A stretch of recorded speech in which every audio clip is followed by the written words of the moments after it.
WKU is partnering with Public Health and Graves Gilbert Clinic to handle the COVID-19 pandemic. Graves Gilbert is going to be our center for physicians and for health care resources for campus.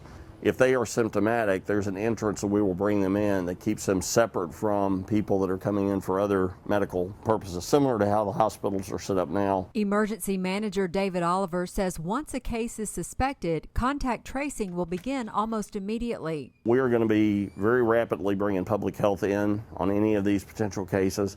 They will do their due diligence as contact tracers, and they will make the determination of who is potentially at risk and who fits that guidelines to be potentially quarantined or tested.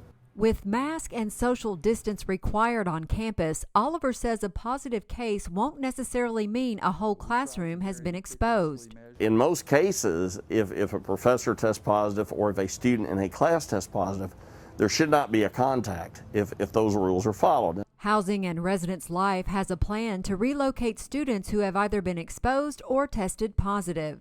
We have identified quarantine spaces and isolation spaces. Those are different. Quarantine is something that you do for yourself when you're not positive. Isolation being something that you do when you have a positive case. We've worked closely with food service to make sure that we have food delivery that we can bring to students who are in these spaces. In order to work, the plan will require cooperation from students. We are working very hard to give them the opportunity to come back in-person classes, and they've got to help us. If they have these gatherings or have these other things away from campus that carry back to campus, that's going to be really difficult for us to deal with. We can't outrun it.